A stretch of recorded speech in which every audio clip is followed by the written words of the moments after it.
Good morning! Again, another day, another Airbnb tips na naman ako sa maibibigay ko sa inyo.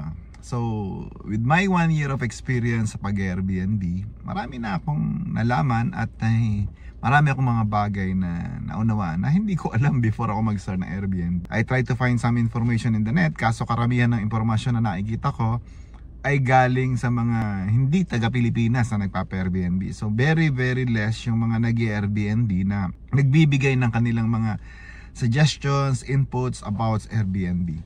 Ngayon ipag-discuss ko sa inyo about my expenses sa Airbnb. So ano ba yung mga nagiging expenses ko? Kasi sabi ng mga nagbebenta before, kikita ka ng 60,000 to 80,000 a month, magbabayad ka lang sa bangko ng 20,000, so kikita ka ng 40,000 a month. So totoo ba yun? Actually, partial truth yun kasi yes, pwede kang kumita ng malaki sa Airbnb kapag araw-araw na fill up yung iyong unit. Halimbawa, narerentahan mo yung Airbnb mo ng 2,000, then na-fill up mo yung buong month ng 30, so 60,000 na naman kikitain mo, no? But hindi nila sinasabi ano yung expenses mo sa Airbnb.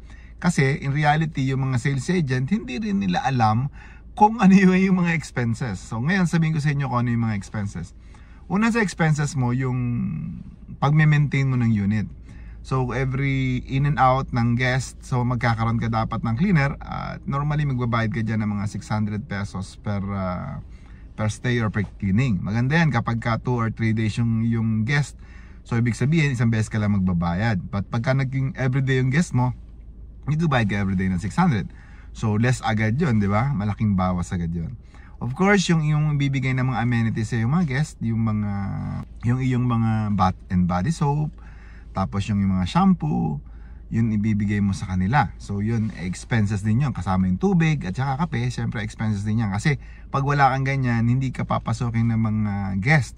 Pag hindi nila nakita na may mga amenities na ganyan, kahit mura lang siya, but yung mga guest, tatama rin silang pumunta kasi walang mga previous na ibinibigay. Another thing, yung pag-maintain mo sa unit, syempre gagastos ka dyan ng mga pabango. Diba yung mga binibili dyan sa, nakakabili ka sa SM ng pabango para sa ganun, pagpasok ng guest, maganda yung feel, ang ambience ng yung room. Another expenses is that yung amenities or condo juice ng unit. Definitely magbabayad ka ng condo juice, meron ka man or walang guest, magbabayad ka dyan. Another is kuryente. Magbabayad ka na naman yan kapag marami kang guest, syempre mas mataas ang kuryente. Currently, ang kuryente ko maabot siguro ng mga range yan ng 3,000 to 5,000. Ganun yung range ng kuryente. Depende sa dami ng pumapasok. Kung filled yung unit, medyo mataas syempre. Pagka hindi ganong pinasok, syempre mababa. Another thing is ako nagbibigay kasi ako na honesty store. Since honesty store, hindi ko siya pinupersang bayaran ng guest. Karamihan ng guest ko nang kuha, hindi nagbabayad kahit na honesty store. Kahit nagsasabi ako ng may payment yun. Pero okay lang yun. Hindi naman masyadong malaking gastos yun. So siguro, ang target ko kasi yung mga repeat guest. Actually, marami kaming repeat guest at nasisiyahan naman sila sa aming pag-host sa kanila. So ano ba? Yung mga pagpapalit ng mga bedsheets at saka mga kung ano-ano pa mga binapalitan mo sa unit, isa siyempre after 1 year maluluma yan, after 2 years maluluma yan, di ba? Kung personal na gamit natin, okay lang maluma-luma. But of course, if it is for renting, siyempre pagka nagluluma, baka mabalitang luma na yan, pangit na, di ba? Hindi siya magiging maganda. Another thing, yung katulad ng carpet, nagpalit na rin ako ng carpet kasi yung carpet namin habang tumatagal, dumudumi, so pumapangit. Nung makita ng anak ko na hindi siya maganda, we decided to change the carpet, di ba?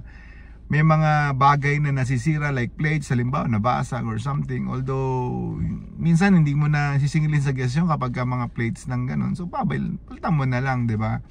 Kasi para naman magkano lang ba yung isang plates para naman sa yung mapapalit nun yung customer satisfaction na kung saan wow, ang bait naman ng host ko, kahit nakabasag ako po pwede naman. Another thing, yung bayad mo sa Netflix, di ba?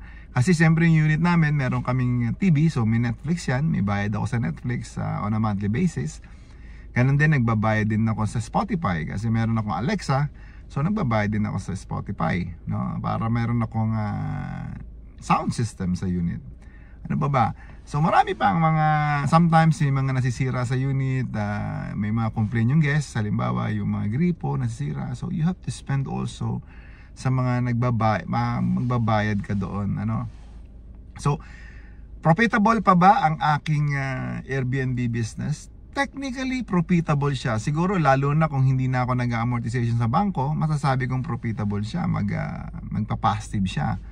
But ngayon, since nagbabayad ako sa bangko, medyo nagbe-break even at siguro sabihin ko na lang ng mga 70 to 80% nakukuha nung pambayad ko sa bangko. Actually, for the whole year, 2 beses lang ako nag-positive cash flow na kung saan positive talaga after ko mabayaran yung amortization ko ay meron pa akong natira sa akin. So, yun lang. At siguro kasi nga first year marami pa akong hindi alam ng mga bandang una. So, marami akong hindi alam ng diskarte.